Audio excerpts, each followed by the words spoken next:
Real good. Yep, and just push the button. Yep. Okay, welcome one and all to the Teviot Valley Community Board meeting, Thursday, 1 August 2024. We'll start off, we have no apologies that I'm aware of, as far as the board's concerned. And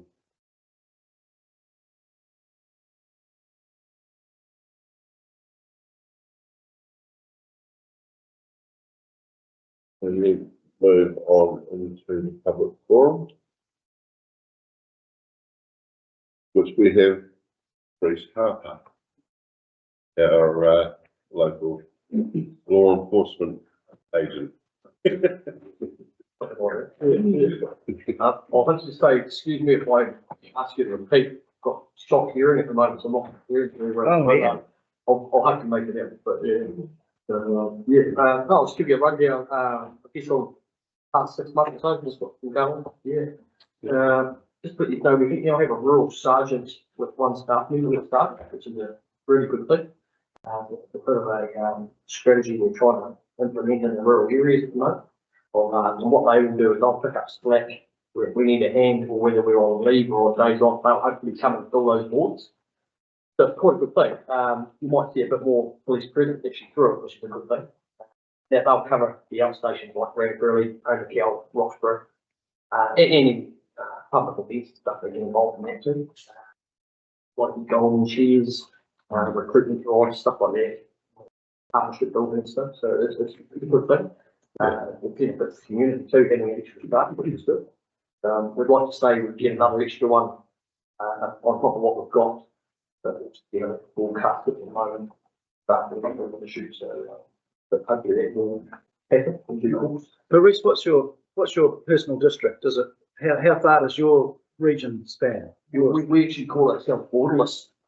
We started rolling up in Lawrence. Down at St. Bathans the other night for a job back in the staff up. So we are fixed here, but we are borderless. If they need help, we'll go.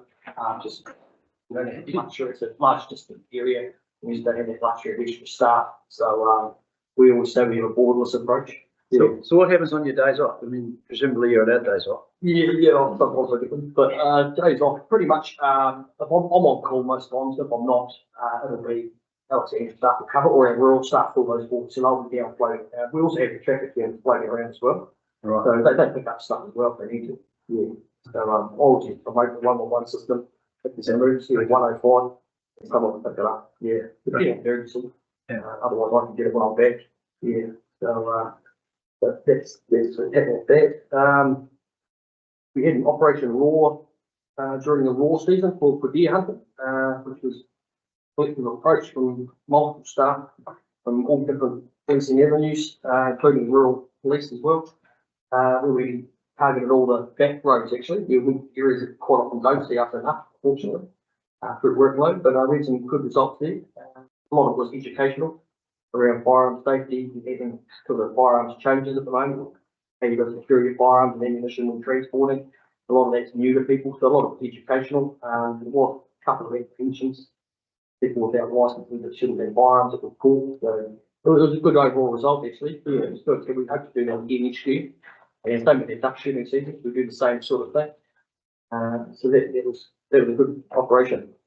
It covered from out the back of near towards Palmerston, right down through Beaumont, Mark Flat, all those areas, up the back towards Lake Longclaw. It was a big area, but it was good. We did that for a number of weeks.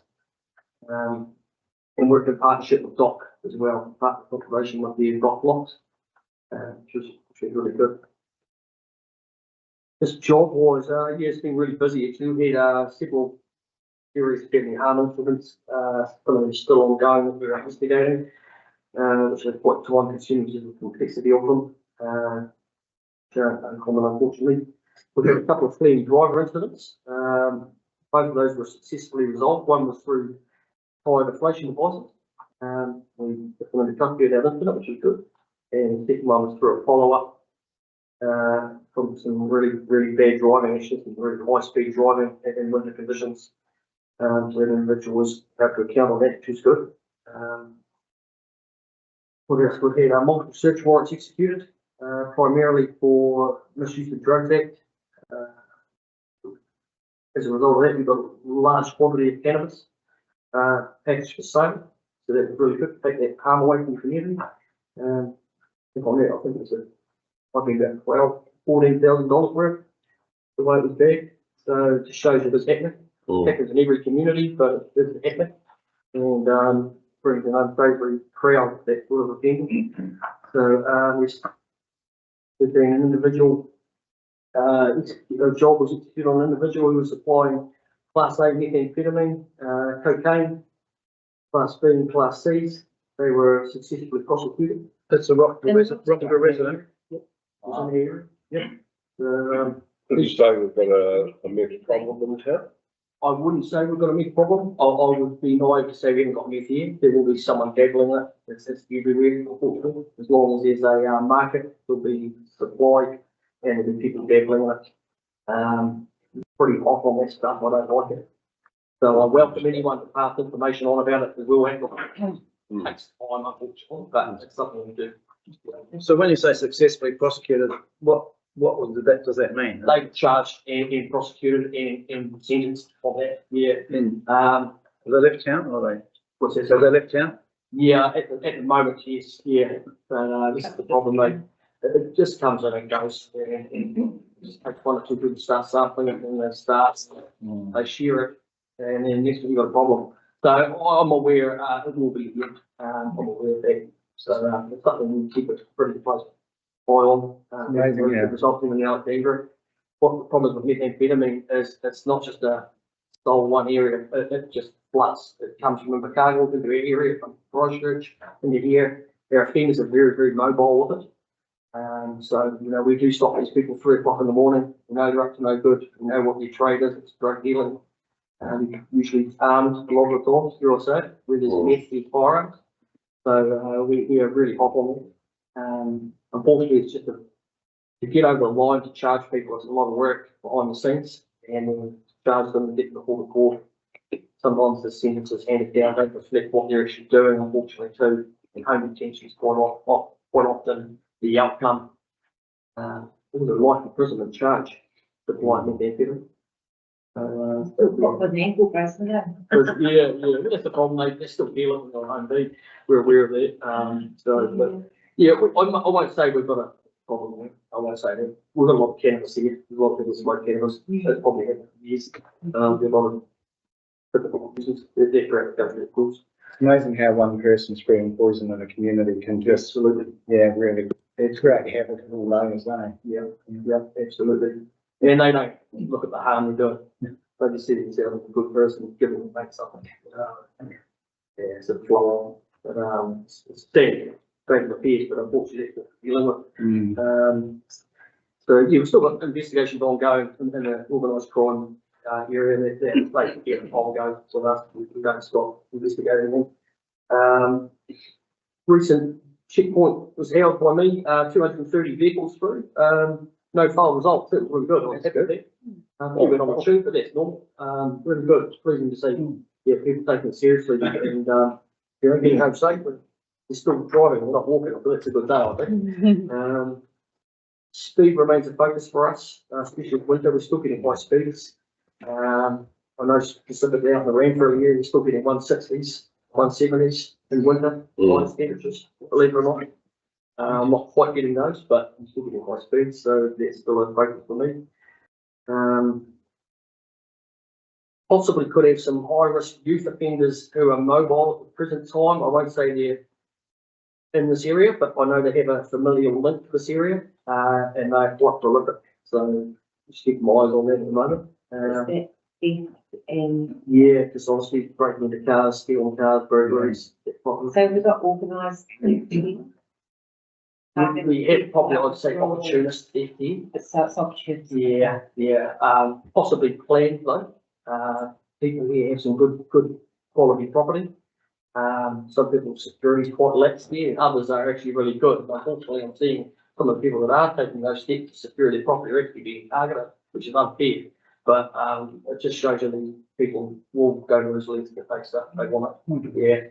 I was just wondering, you know, like when there's a financial downturn, there's really always targeted thefts around farms. Absolutely, Jill, yeah, that's what we noticed that finance is hard, people are sort of buying a lot more. Like fuel thefts and drive-offs, and we don't have it in the water. People drive-offs are a dime a dozen in cities, they'll have that every year. So, yeah, and we have had, actually a vehicle, a side-by-side vehicle valued about $30,000 stolen, just recently. So I think that was probably planned, that no one was there. Yeah. Possibly could be local, could have a local knowledge. About rustling. What's that, sorry? What about rustling, sheep rustling? Too much of that going on? No, I don't have any reports of that, no, that's something I haven't had, that's good. But yeah, it just shows these things are happening.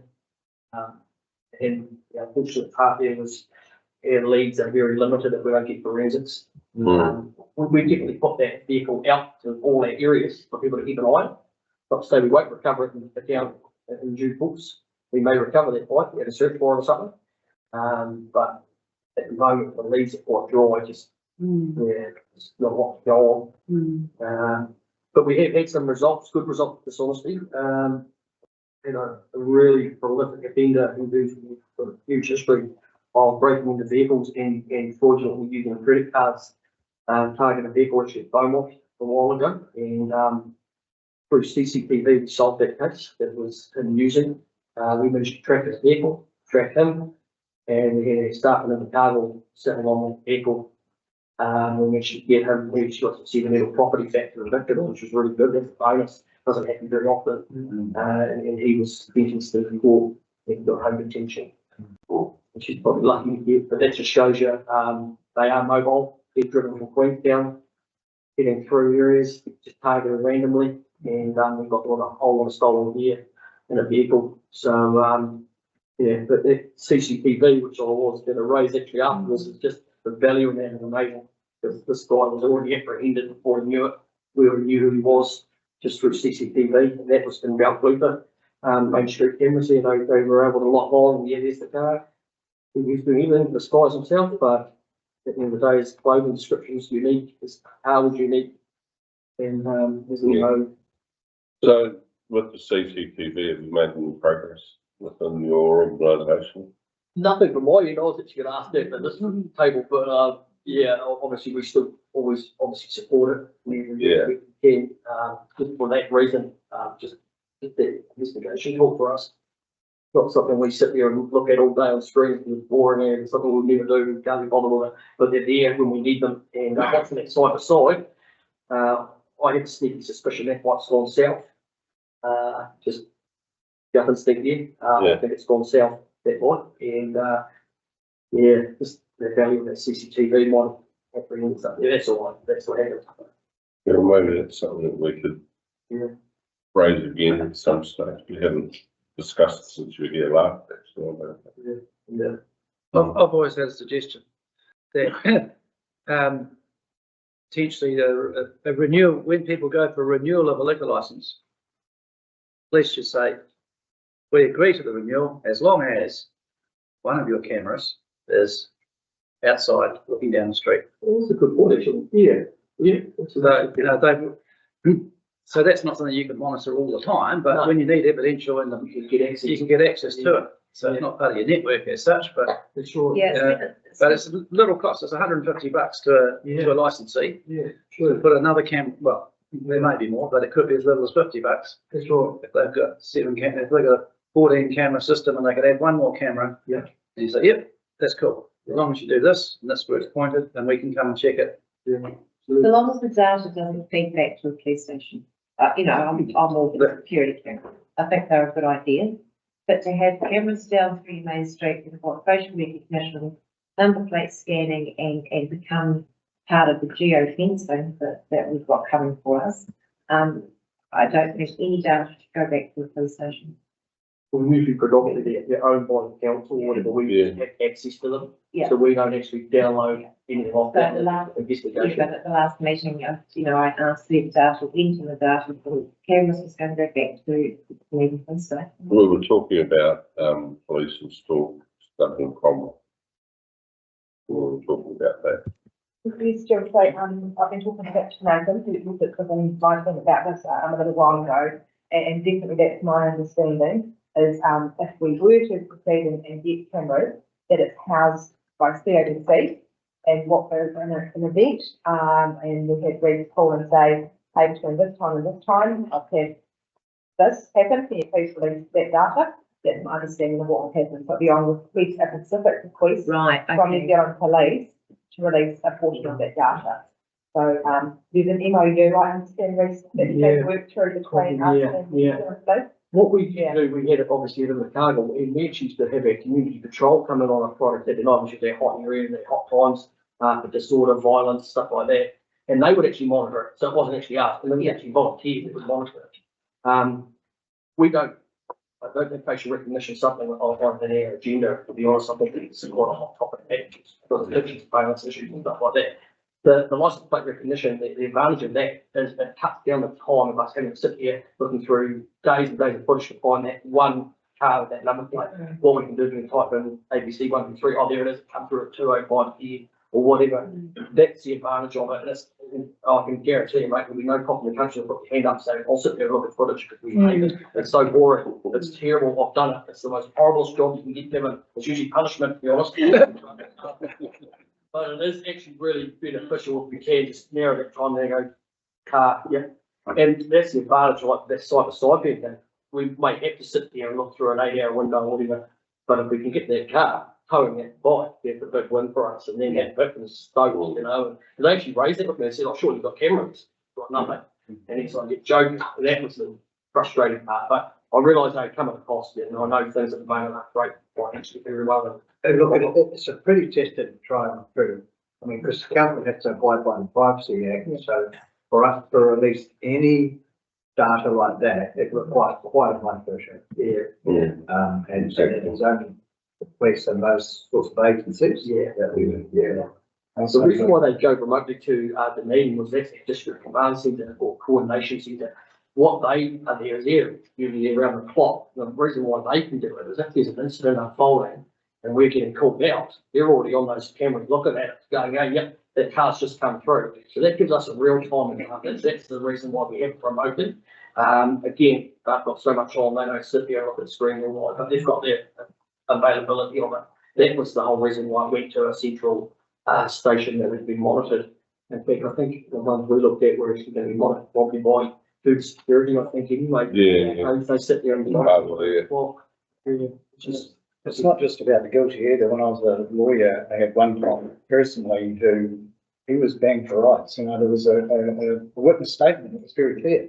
The video footage was clear. The witness was mistaken. And another one that I knew of where there was a false allegation, a very serious one, the young man concerned would have gone to jail for years and the video footage proved his innocence. So they have a win-win, they do. Yeah. They don't lie, as you said. They don't mind. Witnesses quite often tell us that when south is gone north. Yeah. Like, they just, It's so unreliable. And they are. And innocently, they're doing the very best. It's staggering. Just, yeah.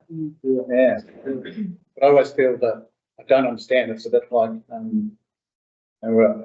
at the relaunch of Streets and Tony Quinn said that the government should be paying for this because it's going to save so much money in lost wages, health, hospital costs. The same as this. I don't know why the government isn't backing the police with the tools that's going to make. If you've got somebody banged up for something that they've done, as opposed to some tricky, shady, bloody lawyer like I used to be, trying to find the angle, you've got the video footage. You're gone.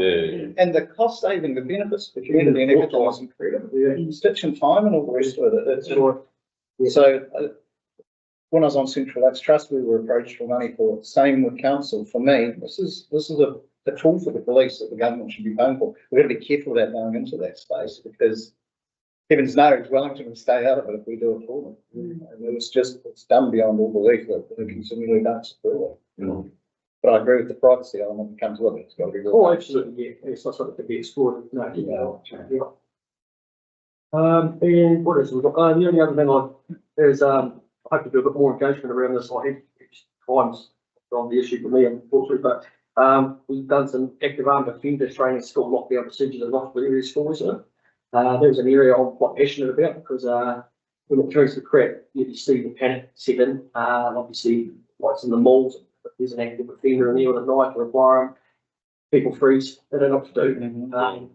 Guess what we taught them that day, they might only remember one little element of it, and it might be that difference of them being alive or dead if anything ever was to happen. Touch wood, not going to happen at Roxburgh, but if we don't do that training, we're not better for it. And we have a guy who's really passionate from the AOS who delivers that training, who was at Aramayana, and he's brilliant providing that training. He's really passionate, you can tell by the way he delivers it, but I think it's a real worth in it, and I hope to do it maybe each year in the Miller's Flat and due course as well.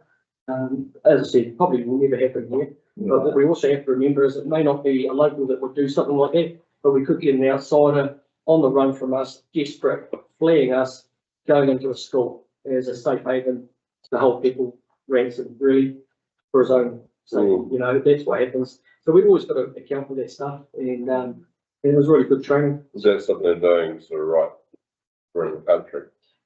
It's something I sort of come up with. They used to do it, but it's sort of gone a little bit wayward with it, and I think it's good to refresh it from time to time. Even the school staff said that, you know, this is something we never think of. We haven't done this in so long.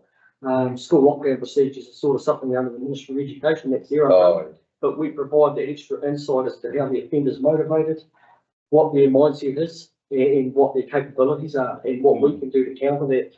You know, getting out of sight, getting out of there if you can, stuff like that. You know, there's fight if you can, there's fight if you have to, there's those sort of scenarios, but it's just something, it's just a good refresher, and I want to try and get around the schools and do more stuff like that. Staff should have concealed carry. Oh, that's helpful. Bruce, to come on. Let's ask a quick question, Norm. Yeah. Are you targeting or doing anything about the brain sparks who are driving without their lights on in fog? Because they're dangerous. I even flash my lights up and they still don't throw the ball. So I know what you mean. Yeah, we try and stop as much as we can. I flashed my lights at somebody the other day and they flashed theirs back and gave me away because they thought you were up the road. I'm like, no, you fool. That is not what I'm trying to communicate. Doesn't surprise me. But it's a real danger, you know. It's frustrating. the only way to change people's behaviour. It's even more frustrating when you're getting them at 130 in the fog. They've got 5 meters visibility, and we're still getting them at that, unfortunately, believe it or not. So yeah, there's something we just keep chipping away. It's a focus all the time for us, but it's just someone's just get more done with it. Get home. Sorry, is anyone else got any more questions for us? Thank you. Thank you. Very good. Really good update. Very good. Thank you very much. Thanks, Frank. Good idea. Thank you.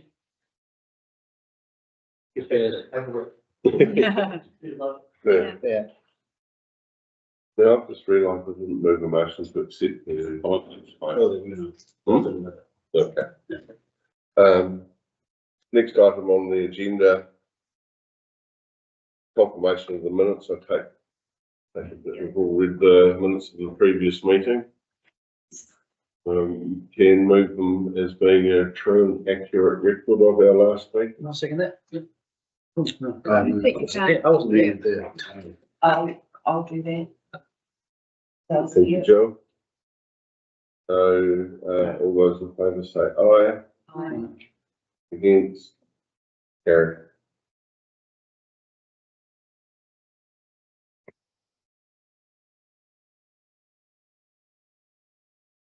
Just remind you that you have an obligation to maintain the declaration of interest register. If you've got any potential conflicts with anything that's on the agenda today, now would be the time to let that be known. Take it that there are none. We'll move on to our reports. Road stocking. Linda, welcome.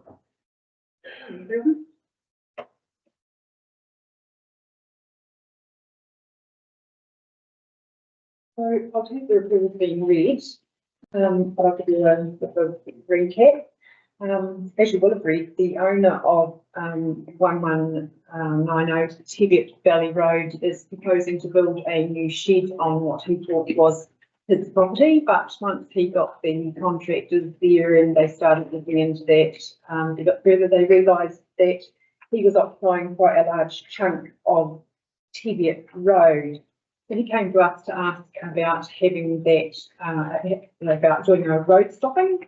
But due to the formation of the road, if we had agreed to stop the area of road that he is occupying, we would have ended up with a legal road that was only about 3 metres wide and not much of the actual formed road is even on that piece of road. So we have contacted the owners of the adjacent property at 1250 Teviot Road, and we have asked them if they would like to be a party to the stopping and legalisation of the formed road.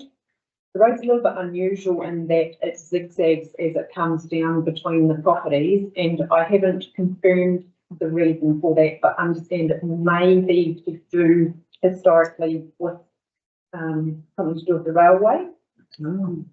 So I can't quantify it, haven't quantified it, but that's been suggested. So what we would like to do is we would like to take 2 parcels of land from the owners of 1250 Teviot Valley Road to legalise the formed road on the eastern side, and we would then be quite keen to stop some roads so that the owner of 1190 Teviot Road can build his garage on the land that he would like to purchase. Anybody have any questions regarding that? So both parties are quite happy about the Southern Road. Yes, it's been quite a negotiation getting to there because we had to effectively cold call the owners of 1205 Teviot Road because neither party was aware there was a problem until the owner of 1190 wanted to build his garage on not his land.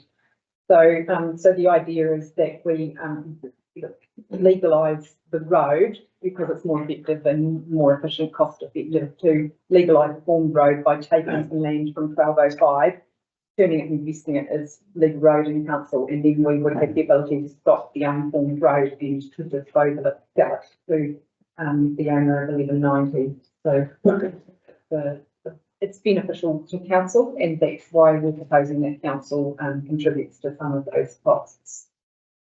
Yeah. It appears to me that the survey, when the road was formed, it didn't follow the survey. Correct. Good on, guys.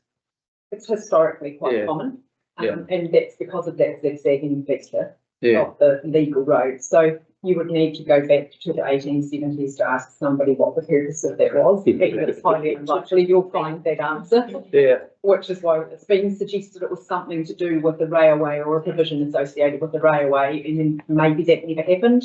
And then, of course, it's just if you're walking or driving or otherwise, you tend to cut a corner if you can smooth it out, and that's what the formed road is meant to do. Yeah. Well, I live next door to them, so I sort of we got aware of the situation. How did you arrive at the price? The price. So the land was valued, and we did a valuer go out and look at that land. Yeah. So that's something that we paid the Right. to have done for us. Because it doesn't appear to be the same value per square metre on each side of the road. No, so part of that is that the one parcel that's on the inside was in the valuation when it was done. The party on the other side didn't initially want to be involved in the stopping, and the difference in their size has been worked out on a meterage rate associated with a smaller area of land that was, we proposed to take if you look at page 16, we proposed to take a section of land, a strip of land from lot 1341449, and that returned a value of $1,500. So the meterage rates associated with that were worked out on as in what the value of the land is on that side of the road. in conjunction with those values. It's been a very challenging negotiation. Okay. One works out to be nearly $20 a metre and the other one's just over, $19.38. and the other one's $3.30 a metre. Yes. Okay. Oh, everyone's agreed, everyone's agreed. As long as all the parties are happy, I suppose we'll understand those numbers. Yeah. Yeah. It's got a really technical question, Norman. I'm sorry I didn't get to read this till last night after council, or I've asked earlier.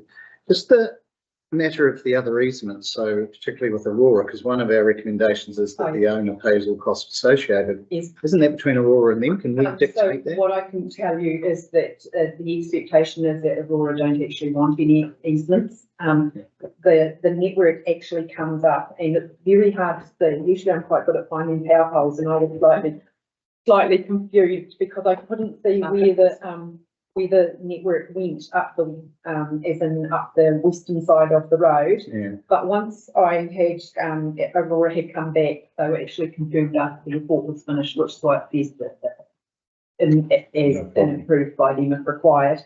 The network actually comes up to, just back by 12.64, I think it is, as in the property before 1190. Then it veers off actually across the road to the other side and shoots off up into the farmland. So it doesn't follow the highway, it doesn't follow Teviot Road up. As such, it's got to shoot across, and they were quite happy to say that they wouldn't continue. So it was just in case anything came about that they suddenly changed their mind, but that's very, very unlikely. Cool. Thank you. This is just an open question. I mean, this road has been like this since forever. Yes. So why can't we just keep the status quo and just like, why does it have to cost so much for people to, first of all, buy land that they probably already thought was theirs? Yeah. And why can't the titles just be tidied up and just carry on? Because the land is not theirs, so the land belongs to council. So all land under the road has a title to it, and it is held by council in ownership, on behalf of all ratepayers. Yeah, it's fine. Yeah. And they would never get a building consent or anything to actually build on that land because it's not theirs, so you can't build on land that's not yours. Quite common now, isn't it, through the chair? And it does upset potential sale and purchase because people don't want to buy that liability. So this right here, it's a nightmare. I don't think it's a straight title in the valley. And so geographically, it can look like things, and so when this, I would suggest when the property was bought would have been the time that this should have been identified. So that's the normal process. And so it's actually very common, particularly in areas where there has been little to no development, and we're dealing in imperial plans. Yeah. So even spatially, information can look like maybe it's showing you the correct information and the boundaries look fine. But if there's no digital survey information and GIS is not spatially correct, because it is only an interpretation, and it is a way to disclaimer that it could be out. So there is a risk. So the only true and honest way to determine your land as being your land is to have your boundaries physically identified on the ground. But for example, if you were to go and look at somewhere like Council New Development in Dunstan Park, you would expect when you look at that spatially, because it is all digitised boundaries, you would expect what you see in the aerials to be exactly what is true and correct on the ground. But when you're looking at areas like this, and they may very well get there, and we're looking at this area now and we think that it looks like that boundary where it comes in on that zigzag is, just here by the shed or whatever that might be. It might be that actually when they get there on the ground, they find, here's a peg we found underneath the side of the chook shed, or, it's actually by this post over here. So it could be that then, and that's a rubber sheeting exercise where they digitise those boundaries, and then they go back and send that information to LINZ, and LINZ kind of manipulate the boundaries to show them as being correct. So if, for example, the man had got a surveyor to go out and go, look, where are my boundary pegs? And then they'd sent that into Lynn and he said, look, it looks like it's here, but it's actually there. This one looks like it's here, but it's actually over there. Once that's done, instead of what you see on the paper now, it could be that this one's, you know, over that way 3 more feet and that one's back in. Yeah. It's quite a process of clearing things up. So, I mean, what you're saying is that council policy is that you will charge for the difference in land. You don't just go, well, let's just resurvey it, get it right, and that's it.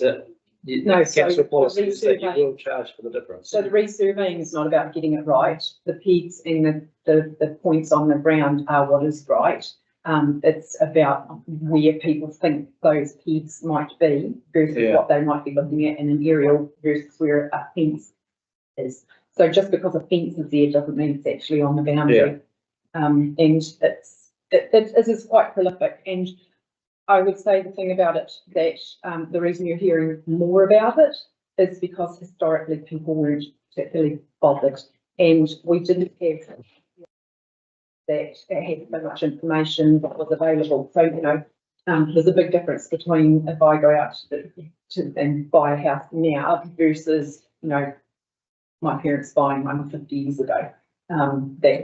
They might all have thought this is where boundaries were and that's why fences were like that. But then, you know, 50 years later, someone else buys the house from them and they go, oh shit, actually, the neighbours are occupying a metre of the northern boundary, you know, of their property. Yeah.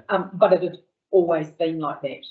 Yeah. Okay, great, thanks. And that, by the way, you know, it was a great report, fantastic graphics, and obviously a lot of work put into it. It's very easy to follow. Thank you. Thank you very much. That's very good to hear. Okay, anyone got any more questions? Right, so the recommendation is,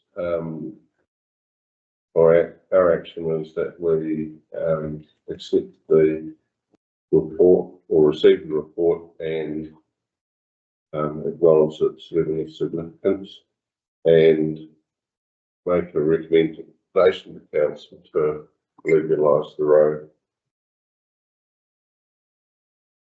as per item B in the recommendation.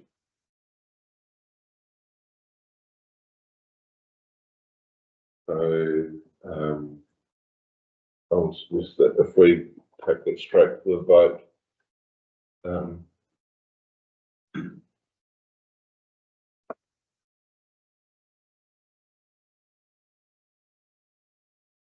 yeah, if well, no one's got any objections to or any more questions around it, rather, we'll take that to the vote that we follow the recommendations of option 1, and all those in favour say aye. Aye. Those against? Oh, sorry, I moved that.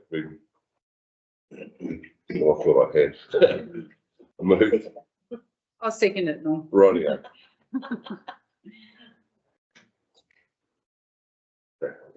Right, all those in favour say aye. Aye. Those against say nay. Carry. Thank you. Thank you very much. Thanks, Linda. Thanks.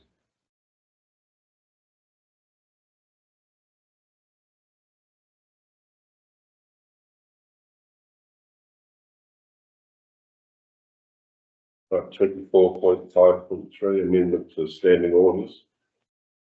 Members joining remotely, counting as quorum. Wayne. Well, hopefully, this should be fairly quick. Currently, if a member joins a meeting, they're counting as quorum. But on the 1st of October, that's going to go away.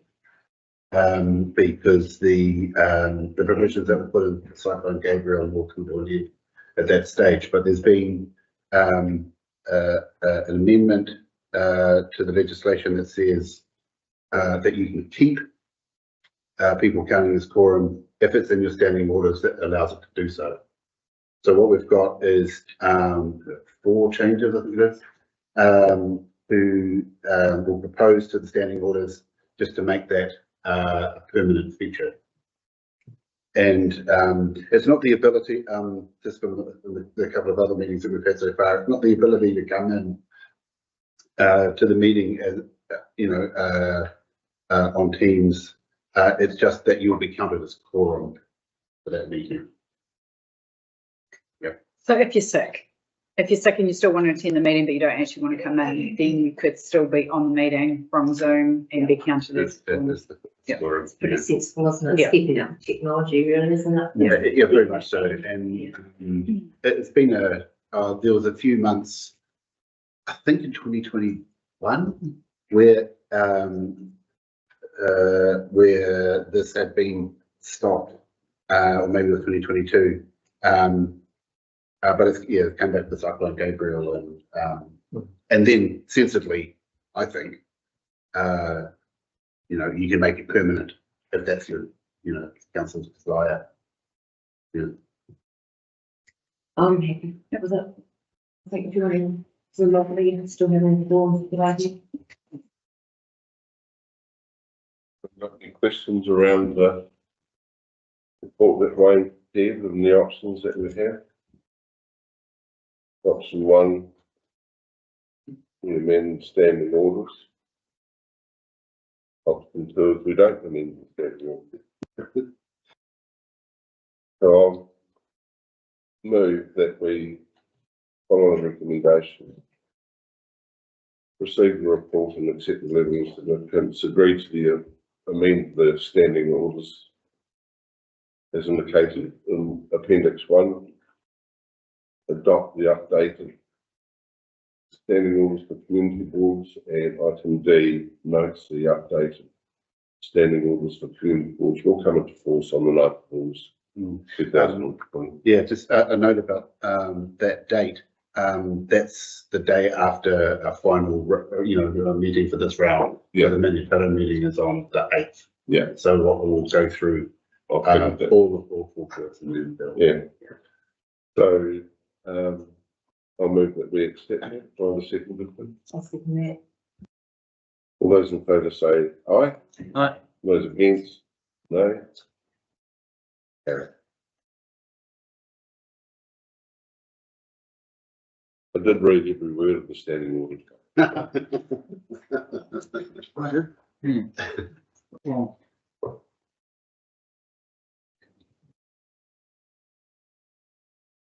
And maybe before we start this next, Yeah. can I just introduce Paul, our new Chief Financial Officer in the background? He's just. Hey, Paul. Hey, Paul. Right. Where do you hail from, Paul? I have 16 years in local government, 11 and a half in the Mackenzie, and 4 in Grey District. Oh, cool. So still commuting at the moment from Graham back, but we're hoping to sell our place soon and then move over more permanently. After hearing the policeman, you might not want to be in Roxburgh. Look, I'm trying to sell it half just us here in Roxburgh. We don't want to put her off. Thank you. What a number of your staff are living down this I way. know, right? I even looked down here, but the one I looked at was sold. Lovely little cottage. Every day in the fog, they keep coming up to Alexandria and going, sunny interrupts me out. Every one of them, every day. Yeah, it's true. 5 years running this through the school and Yeah. it's sunny here. There's sunny in Roxburgh.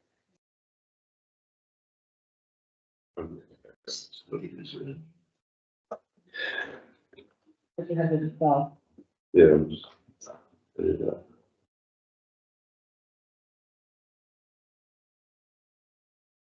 Okay, item 25, 24.5.4. Teviot Valley Financial Report for the period ending 30 June 2024. Welcome, Donna. 87. So I checked the paper as being read. So as mentioned, this is an interim financial report for the 30th of June 2024. This means that we are still finalising our inter-financial year numbers, and there may be some very small changes, but unlikely to be any major changes to these numbers. So as at the 30th of June, there's an overall favourable operating variance of $16,000 against the revised budget. There is an overall operating deficit of $63,000, and that's against the annual plan 23-24 budgeted deficit of $54,000.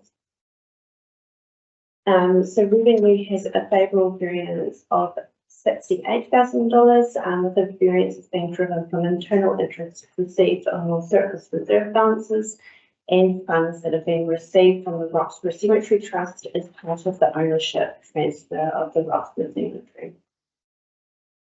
Expenditure has an unfavourable variance of $52,000, with contracts having an unfavourable variance of $47,000. And this is mainly due to the replanting of the rock forestry block and the tree removal at the Roxburgh Walkway project. And these are funded from reserves based on previous decisions from the Community Board. And that won't show until the end of the year movement takes place, so that won't be in the reserve table today. Cost allocations has an unfavourable variance of $27,000. This is due to internal overhead charges being higher than planned, and this is mainly due to a significant increase in the insurance costs and also our information services. So these costs are from our main council function, which is spread through all departments within the council. Capital expenditure has a favourable variance of $619,000. The main project contributing to this is the Roxburgh Entertainment Centre project, and this budget will be carried forward into the new financial year as that project continues. For the Roxburgh Reserves, Bins, Signs and Structures projects, the main variance there is the King George Park Playground upgrade, and it's per the board's decision, this has been reassessed as part of the long-term plan. Also in the report, there's a comment there that talks about there's still costs to be received for the Roxburgh Walkway. That is incorrect, and there are no further costs to be received for that project from the board. So your reserve funds are planned to be finished with a positive balance of $491,000. Due to the Roxburgh Entertainment Centre project being carried forward into the 24-25 year, you will finish closer to the $1 million positive balance, and then we will change your opening balance to reflect that Roxburgh Entertainment Centre. So when we see it change, basically you'll need a new financials in the financial year. And then in the Roxburgh Pool area, you'll notice that there's a deficit there of $170,000. This is due to the loan for the grant, and that has actually been paid for in the reserves, and it will be a movement between the general reserve and the Roxburgh Pool. So the Roxburgh Pool will end up in a zero number, and then it will decrease your general reserve balance, which was from 500,000 down to 390.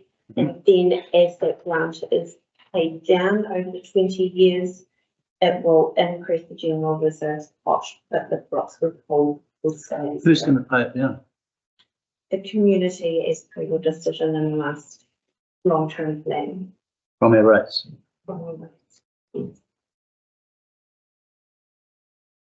That's 170,000 over how many years?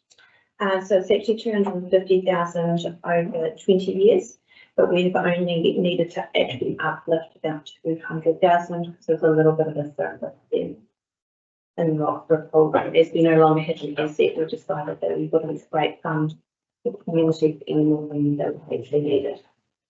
So it's about 10,000 a year. Yeah, yes.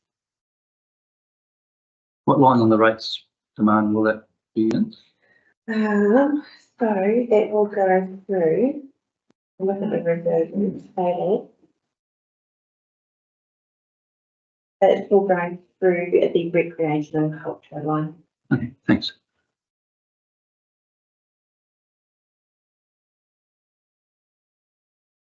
What's happened with the Ettrick Cemetery Trust? There was about $2,000 with the Ettrick Cemetery Trust, so what's happening with that? Where does that go?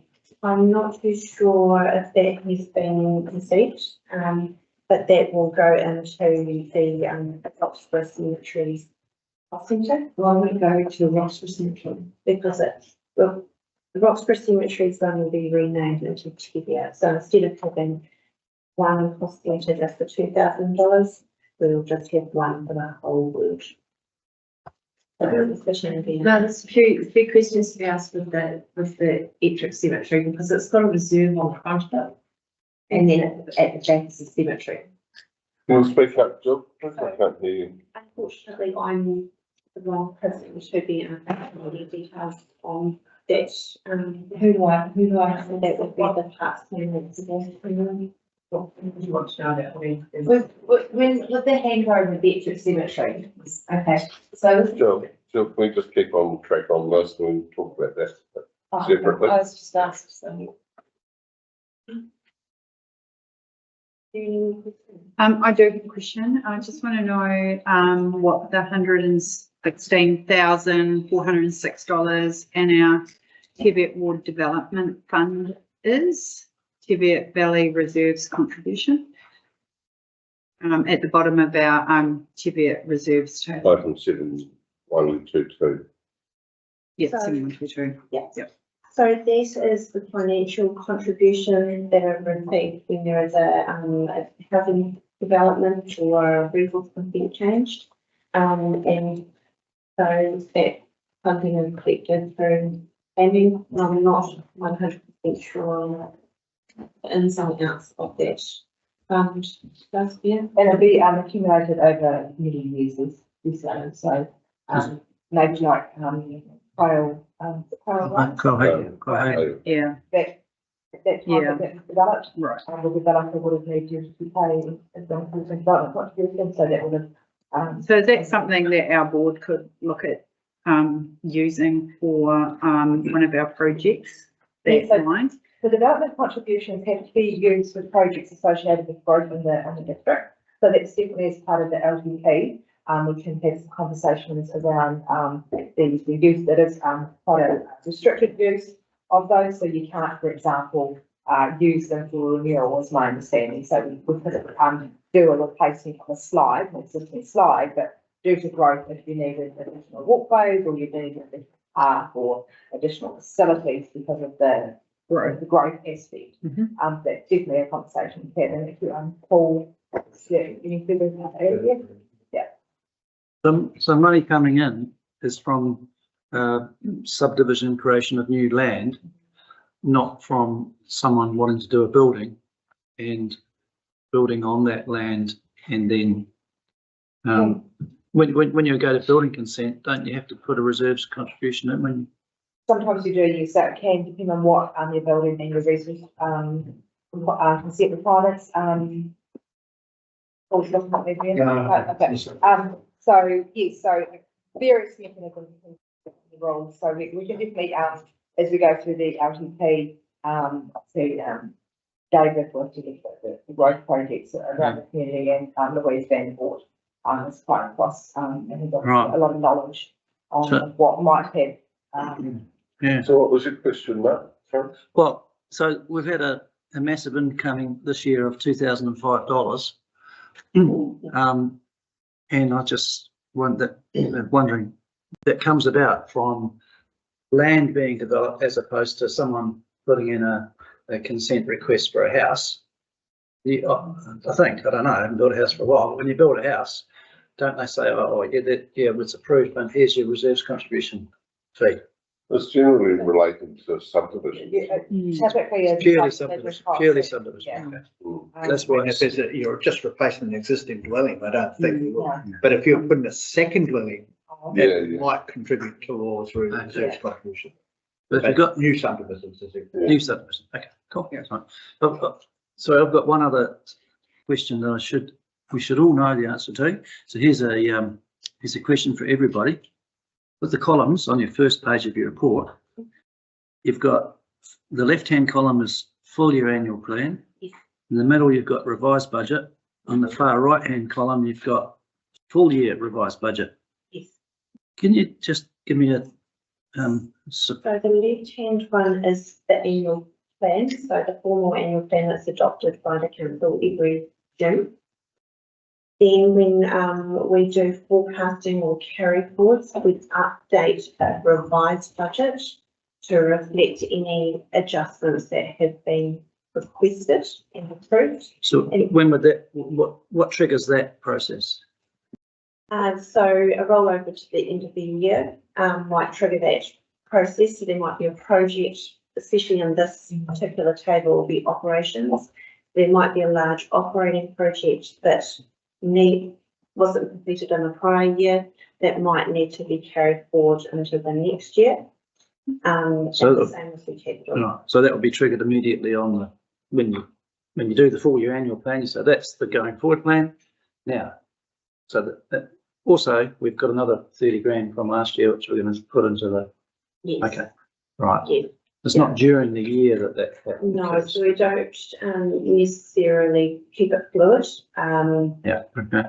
Yeah, but And we then- are looking to do Right. it more often than what we've been doing to be able to update the resolutions that are Yeah. made throughout the year. Okay, and we're at the end of the year, so that's why the right-hand column is the same as that little one. Otherwise, it's just a year to date that's been moved through the year. Okay. Thank you. Now we all know. Okay, has anyone got any more questions? So I'll move that report be received. Have a seconder, please. I'll second it. All those in favour say aye. Against, say no. Karen.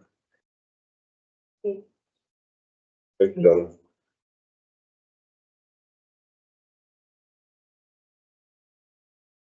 Item 24.5.5. The mayor's report.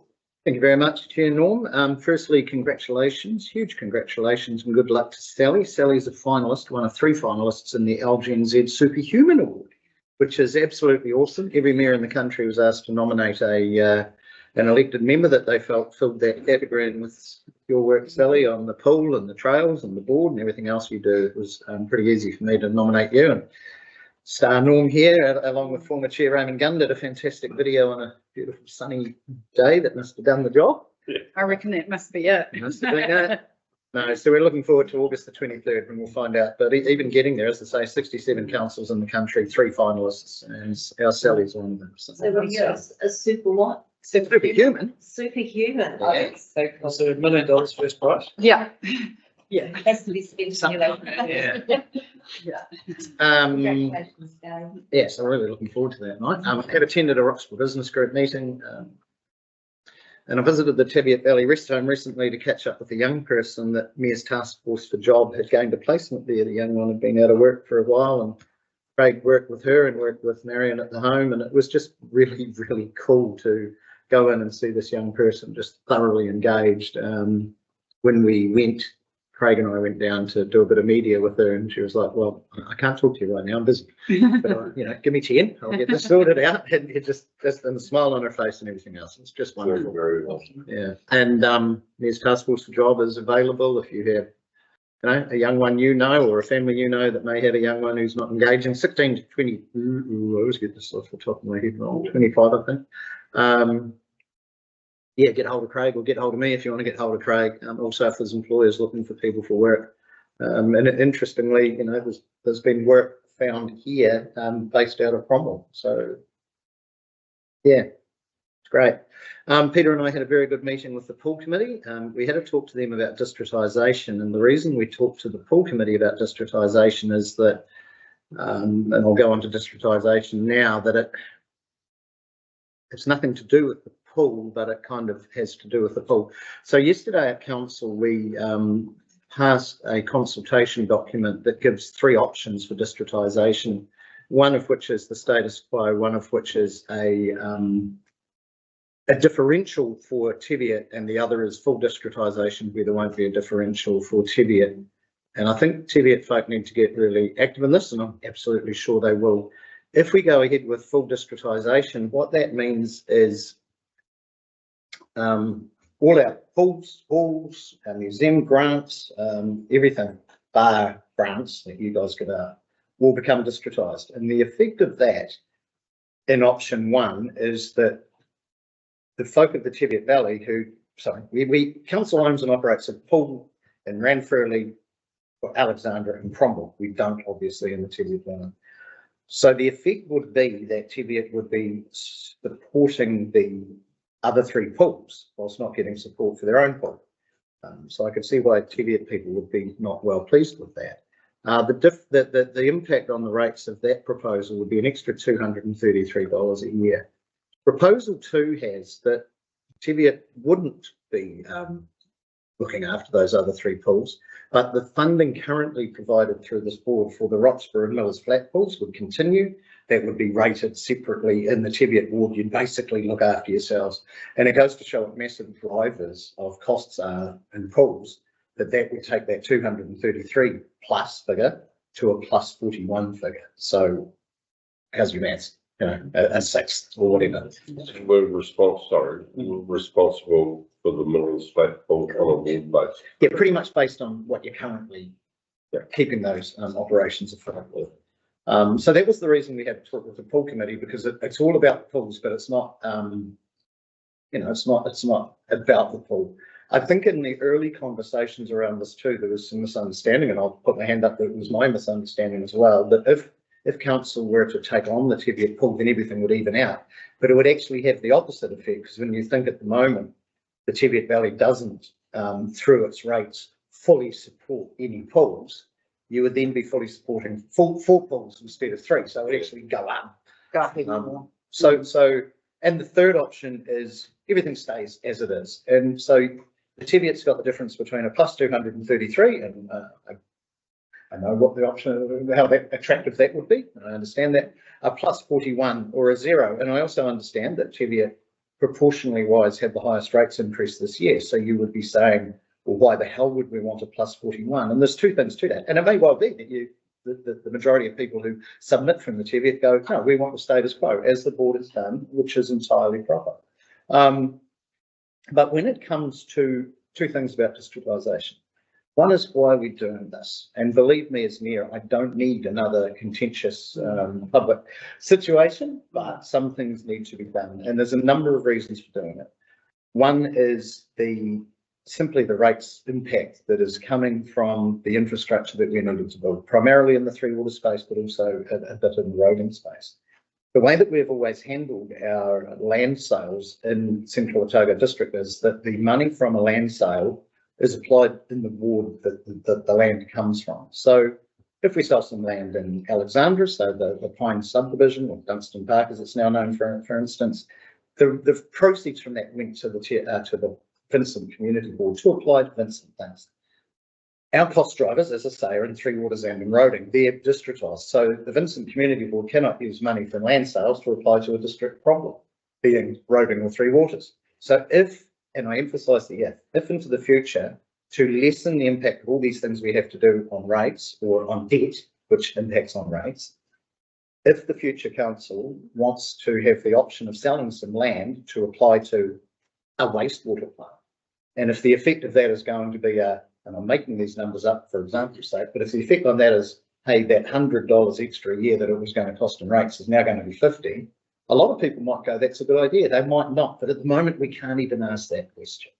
So the benefit of districtisation, one of the drivers of districtisation, is to say, hey, we need to look at other options. And you'll see Aurora again sold or proposed to be sold by Dunedin City Council. You'd have seen Auckland Council selling its airport shares, Wellington doing the same. People are selling things where they can to meet the storm that councils are facing, and this gives us the ability to do that. So in the long run, there will be benefit there potentially if we go ahead with it to Teviot, even though in the short run the money's going up. The second part of this, probably a bit more contentious down here and in the Maniatoto, and I understand that, is the Cromwell Memorial Hall being built. Now, it's been built by Cromwell money. So the Cromwell Community Board's developed land, sold land, put money away for a long time. There's a bit of a gap that they have got to fill, which will be done through developing more endowment land and selling that off. There is, though, the running costs, and one of the things that's easy to build things is bloody hard to run them. So the running costs for the Cromwell Memorial Board are anticipated to be around about $280 per Cromwell ratepayer a year. And under our current model, Cromwell will foot the bill. There's a couple of things for that, and look, I see both sides of that. Cromwell's built the hall, then they should pay for the hall. I understand that thinking. On the other hand, the Cromwell Hall is essentially going to be the Central Otago Event Centre. We're not going to build another thing like it at Central Otago in any of our lifetimes. In fact, I wouldn't think any sensible council will build another thing like it ever, because we don't need two of them yet. You know, they're big cost suckers. So there is benefit to the whole district of having that hall. And I appreciate that there'll be more benefit to Cromwell people, and there'll be a bit more benefit, less benefit to Alexandra people, and there'll be less benefit to Teviot people and to Manutoro people. I get that. But there will be traffic coming through to go to event centres and so forth, and they'll stop and they'll buy. But realistically, it's not a direct correlation. However, when we look at the things that we've already districtised, and primarily that's roading back in basically when we began, Cromwell's actually, and Alexandra to a lesser extent, is actually paying a lot of Teviot's costs and also the Manutoro's costs. So every year, about $200 in rates that Teviot would be paying for its roading, if Teviot just looked after its roading, is subsidised by the rest of the district. So swings and roundabouts, one on that one. Yeah. Even more so in the Three Waters space. When council districtised Three Waters back in 2015, every scheme at that stage looked after themselves. So if you're on the Roxburgh water supply and here was the cost of the Roxburgh water supply, this is your bill, bang, away you go. In 2015, when that was districtised, if you think the gear changes that we're doing now have massive financial implications, boy, was it big back then. So the effect on the average Roxburgh ratepayer back then was about a $700 reduction. So you can go back through your rates bill and see there's where my rates dropped that year, around about $700. At the same time, Cromwell's went up by about 318, just where they were at, and also the fact that the more people you have per metre of pipe or per treatment plant, the lower the cost. So the Teviot's done really well out of the two types of districtisation we've already done. Finishing off the districtisation, the pendulum's going to swing back a little bit the other way. In fact, if we go with option one, it's going to swing back a lot the other way. If we go with option two, it's going to swing back a little bit. So there is a lot to look at, and this really encourage people to look at it. And of course, the board's made a submission. It may be that there is another submission to make before the September 25th decision date, particularly now that there is another option in there. And all board chairs are going to be sent an invite to attend that meeting and to address that meeting should they wish on the 25th of September. There will also be a town hall meeting in Roxburgh. We'll use that word. I'm not sure if it's in the town hall. Remind me of the date, somebody? August the 12th, thank you. Where a presentation will be given a wee bit more in depth for the public than I've given here, and there'll be the chance for the public to ask questions, and of course they'll be encouraged to submit at that time. So open for questions on that or anything else, Chair Norm, that folk want to question me on. No, have you got any questions? Yep, just following on that districtisation. So the decision will be made at the council meetings on the 25th of September. Yep. Streaming, that is depending on how many people want to be here. So we'll know once the consultation closes, and if we have a high number of people who want to be heard, we'll have a conversation with the mayor around it. Will be a date close to that. Definitely date needed. Well, it may be that we would put any submissions in an earlier date and we'd keep the 25th. The decision, yes. Yeah. So you said that maybe we might want to update our submission. Look, I guess what I was saying was the invitation is absolutely open for you to do so if you wish, because when the submission was put forward, we didn't have the three options, we only had two options. By what date would you suggest that revised submission might be to get it in the agenda? So the formal consultation posted on the 31st of August. So that would be a good date to aim towards because, this is quite correct, is that in the event of lots of people be heard, that would be the hearing in mid-September or whatever that looks like, and then the decision on the 25th. So we would shoot for that that date. So there's a hearing in mid-September? Could be if there's sufficient numbers. If there's sufficient numbers, Of people voting. if there's, only a few witnesses to be heard, we'll still at this time, that's really. The thing with just actually when you're talking about Cromwell, so Cromwell's in that unique area where it's got a lot of assets because of what happened with the dam. But they're also in a stage where Cromwell's growth is just going to keep going. I mean, in the next few years, they're going to probably have the entire population of the Teviot Valley, you know, and so their rates take, you know, the rates take from Cromwell is just going to keep going up. Probably exponentially over the next 5 years, and in the Teviot Valley, it's not going to happen, you know, and so we, you know, we're not looking at the growth here. You know, when you look at subdivisions like the Quorum tree and stuff like that, that's following Cromwell, if that rate of growth carries on, they can cover themselves. You'll get that much more. They Take from They could, but I guess the counter to that is you'd be hitching your wagon to a fast growing area in terms of money that's coming in. So there's a benefit, I would say, to, and I'm not here to argue one way or the other, but I'll point out that but at the moment, 82% of everything that comes in gets spent at the district level. But it becomes virtually 100%. You're actually hitching your wagon more to the high growth.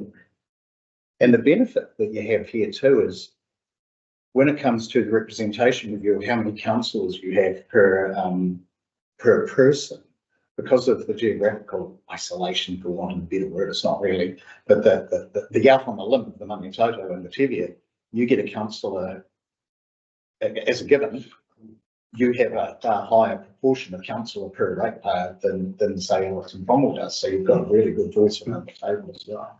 And the one thing I didn't touch on in this discussion, if I may, and I should have, was what's the continuing role of the boards? Because if you're not doing the money sort of thing, you'd still be handing out your grants, and that would remain. You'd still be doing your road stocking, your road naming, that kind of thing, because the local knowledge is important. But the other stuff, you would have an advisory role, because for me, being the mayor of a 10,000 square kilometre district isn't easy. No matter how much I try to get down here and try to get to Manitoto, I don't have a clue compared to you guys of what's going on, who the people are, what people are saying and so forth. So the eyes and ears of the council table still needs to come from its boards. I'm very passionate about that, because I think we would be on a major hiding if we lost the boards, or if people didn't think they were that important because they're not doing the money thing. And you wind up in a situation too where if you don't have boards, just to come back to 67 councils in New Zealand, only 16 of them have a board for every part of their population. So we're actually really in the minority. But with our size, I just think it's absolutely crucial, because we need an advocacy group to come to the table. And if you look at, say, King George Park, say you wanted to, I know you do, you wanted to do our King George Park, but say you wanted to put a new playground there. At the moment, we've got 4 boards, and say all 4 said, well, we want to do up that part, that part, that. You know, 4 in each board, we can't actually afford to do that at the moment. So it would be for each board to come to the council and go, here's why ours is the most important. And you might bring a photo of a broken swing or a dangerous slide at King George Park, and you might be in year 1 and Cromwell's might be in year 2 or whatever. It's that advocacy place that is so crucial, that we have a democratically elected body that comes up to the council and says, hey, this is what you need to hear from us. And we've already instituted that with any decision that is ward-based, but a council decision has to come through the board first. We've already had, and Norm did a great job yesterday of coming and talking at the council meeting. Every board chair, each meeting a board chair speaks. So every quarter there is a requirement for a board chair to speak. But any time if something happens down here, if the board goes, hey, we want the council to know about that, Norm gets out of the way and he can come and talk to the council at any time. So we're already making those links much better. Whether this goes ahead or not, that will remain. Exactly.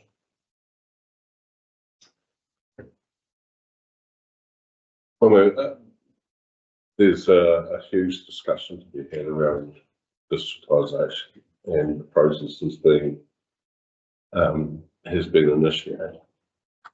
What and where we get the opportunity to resubmit is going to be quite crucial for us. And once we've spoken to the community on August the 12th, so as a board, we are all going to need to step up and be there to be, I guess, communicators of the opinion of the community as well. So thanks. Thank you. Tim. We've report being accepted. Another second. Yep, seeing that. All those in favour say aye. Here's report. Been a busy old month. With business group meetings and we actually met to discuss our submission, and Mark and I put the submission together. Thank you, Mark, for your input to that. And attended 2 council meetings representing our one. First one before. Second one was about the digitalisation anyway. And also call committee meetings and rest home committee meetings and those sorts of things for the month.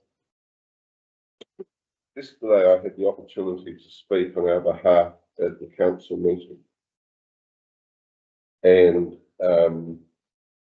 while I didn't sort of go through our submission line by line, I sort of chose to speak about the things that we had spoken about, the projects that we were wanting to work on. Our concept plan. Also spoke about looking for fresh candidates for next year's elections, promoting or recruiting, if you could call it, from the community. So we've got a reasonable sort of profile and level of interest in people's standing. And there was a comment that it's a nationwide issue that where people are struggling to get enough candidates to sit on these boards. And it's, Tim was just saying that there's 16 councils have got boards for every ward. So we're pretty fortunate in that respect. And I think that, as a team, we're going to need to start rallying troops to make sure that we don't lose our community board by the virtue that we don't have anyone standing. This is going to be an interesting prospect to deal with if that's the case. I also spoke about investment plans, which I don't know whether that was well understood or not, whether I investment plans and the different opportunities that council have got at the moment with public and private equity options for dealing with a massive investments in water infrastructure that we're facing. And I also spoke about economic development and focused on the closing out of the trail, the rocks in the Roxburgh Gorge, requesting that council give us some support in moving forward with that. I wouldn't have a clue how we might start doing it, but Tamer actually gave us a heads up that she actually sits on the Cycleway Trust and Sally is attending those meetings as well. So a representation is better than I thought it was. But in terms of economic development for the valley, that's key to us, absolutely key to us. And I also spoke about our concept plan on council that we are embarking on the development of our own, what we sort of loosely called King George Park Development Plan, but it's more about our open spaces. And so I sort of referenced it as our open spaces plan. Yeah. And the value that brings to the valley as a community is not, I guess, a physical thing, but it's more about an enabler for us to develop ourselves or develop our capacity as a host community, which is an important part of when you look at what digitalisation is going to do for us. We need to maintain our ability to be our own or drive our own destiny in that respect. So, yeah, I'd be interested to see how, if we get any feedback from that discussion.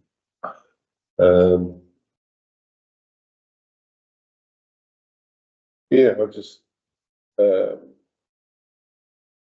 looking at the next month, we've got more discussion on digitalisation, and like I said before, we really need to be engaged and take the community's opinion and wants and needs back to council come September. That's my report for the this period. I'll move that report be accepted for the second. All those in favour say aye. Right. Those against say nay. Carry. Members' reports.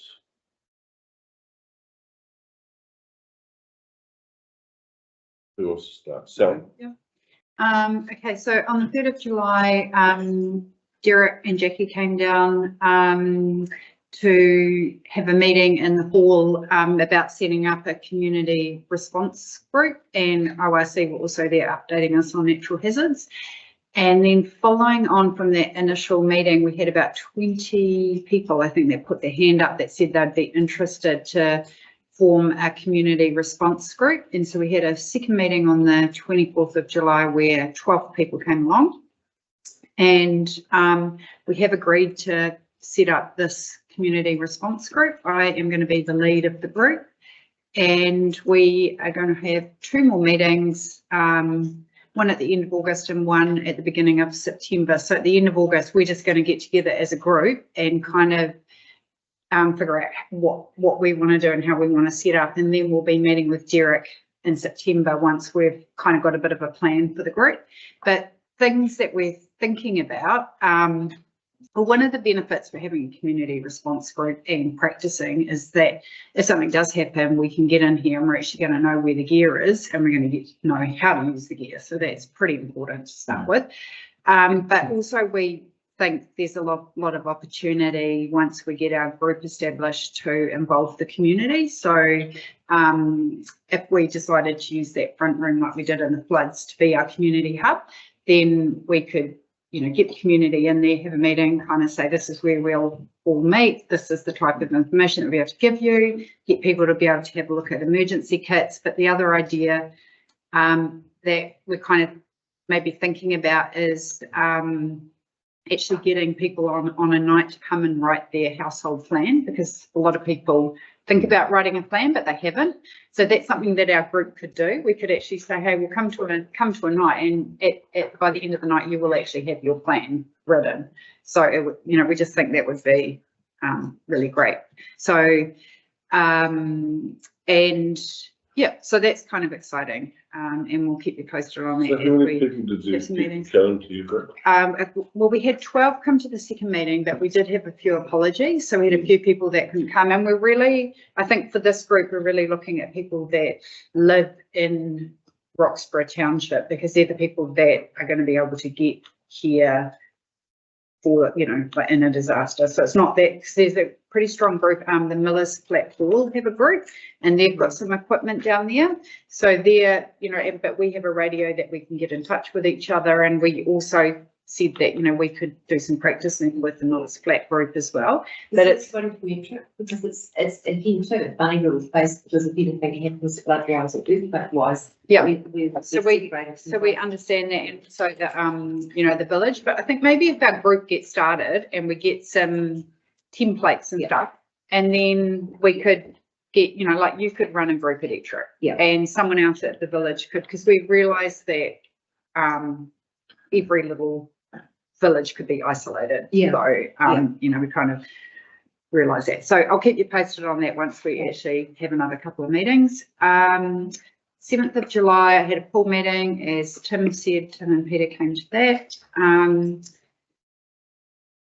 15th of July, we had a walkways meeting, and I am very happy to say that while I was on holiday, the River Track project got completed after 2 years. So, and that has been so well used. Yeah, and I think it just couldn't have got finished at a better time, being winter and a lot of people being able to use that trail. So that's really great. 16th of July, I went to a Teviot Prospects AGM, and Mark was elected as the new chair. Congrats. So congratulations to Mark for that. We ratified and updated the trust deed. Something that we discussed at the meeting was to be more transparent as a group. So just notice in the bulletin about what work we're doing or what we're going to work on, what we want to work on.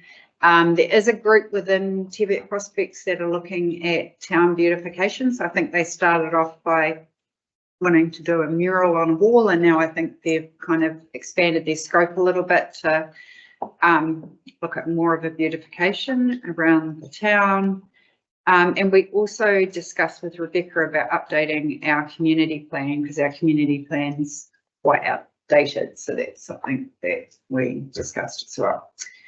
And on the 25th of July, I attended online a community wealth building workshop, which I found really fascinating. Rebecca told me she was also listening in on it, and it was a collaboration by the Wellbeing Economy Alliance and the Urban Advisory, and they've kind of got 5 pillars that they work on around wellbeing, and they used examples from Scotland and the UK, and one is called the Preston model. There's also the Cleveland model in the States, and they were like, they did stuff like, without going into it too much, where one community puts some solar wind turbines up, and they're generating power, and it's owned by the community, and the money's coming back to that district. And also a lot of it was discussing just procurement. A lot of the councils just looked at their procurement and bringing as much procurement locally as they possibly could to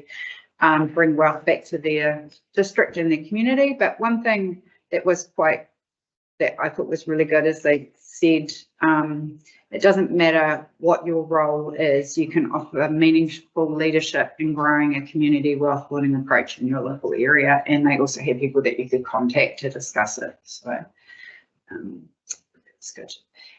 And on the 23rd of July, we had an audit and risk workshop run by Bruce Robertson, and that was just to inform all councillors of the purpose of the Audit and Risk Committee and to make sure that we're focusing our attention on the right things.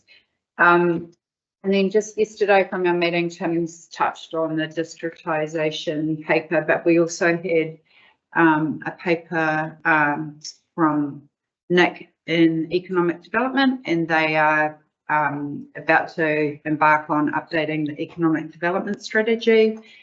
And 2 members from council have been appointed to that group, Tamer and Tracy. And also just alongside that, Rebecca, we had a workshop on the district vision and wellbeing framework, which was put together by locals in our district. And I think that framework will help to work alongside the new economic development strategy as well. So I think those 2 tie in really nicely together. And that is me. Thank you. So what else did you do for the month? you've been on holiday. No, there was much. Well done, Sally. So Actually, I know that just puts me to shame. So the medical board meetings at the moment are not always months to months like they used to be. And I'm ashamed to say that I completely forgot about going up to the opening of the new medical centre the other Friday night. And they rang up and said, "Are you far away?" And I said, "From where?" So I really do have nothing to report. Mark, Not Russell? any returns? Well, Okay, so I went to a couple of days of mine hearing, the mine consent hearing, and that was quite comprehensive. So I'm pleased to see that's probably going ahead. I've been to several Miller-Split community coffee mornings, and that's always a lively discussion to get a certain part of the community. A high percentage of the Miller-Split community turns up, but so it's every week, there's 20 to 30 people come along. I've been to a couple of districtisation meetings. I went to a St. John's fundraiser the other night. That was quite well attended by a whole lot of people. Attended a couple of business group meetings, and as Sally mentioned before, I went to we had a Teviot Prospects AGM, which I was appointed chairman, and I see Teviot Prospects as a good partner for the community board to maybe go and action some of the ideas that we have here around the board. And some things that they're working on. Sally mentioned the bike track, the open spaces and town beautification, Miller-Split domain enhancement project, the garden show, which is an annual thing coming up at Labour weekend, and some discussions around community housing. Those are a few of the projects that we have sitting there, some of which may happen, some might just be exploratory. But there's quite a lot of projects there, and quite a lot of people who are prepared to put some work in, which is great. You've got some new members. We've got 2 new members, yeah. Yeah. 2 or possibly 3 new members, yeah. So that's great. And yeah, so it's I'm looking forward to the next year of Teviot Prospects. Actually, it's been a bit of a hiatus, as it is when it's sort of project based. You get some projects come to an end, and people are done a lot of hard work on stuff, and but now we've got some new projects that are in the early phases, so it's great. And I had a month on holiday in Portugal. All right, thanks. Russell's still absent, must be otherwise than that, so we'll just move on from the members' reports. We'll just move that they be accepted, shall we? Seconded, please. All those in favour say aye. Aye. Those against say no. Okay. Item 24 and 5.8. That is So I do have one comment. Oh, wait, No, Karen, it's just that my computer won't load. It's like even all my pages are blank. Oh. Yeah. so you what, sorry? Just on the status report, the first item, allocation of Teviot Valley Walkways Reserve Fund, awaiting a response from DROP. So that item is closed because the track is now built. Yay. Yes. So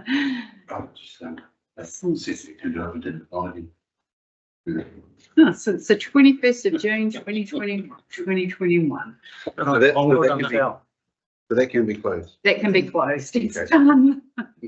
It's been a marathon. It's been a marathon. Yeah, but it's a great result. Yeah.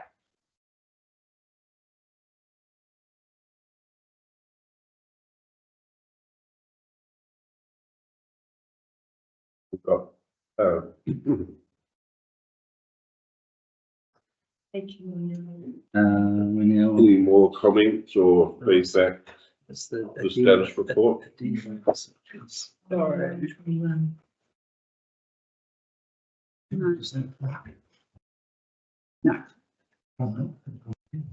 the page number? Doesn't. That's right.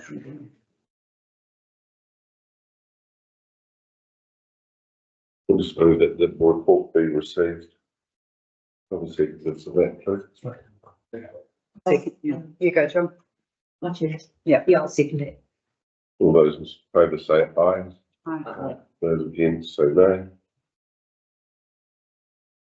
Carried.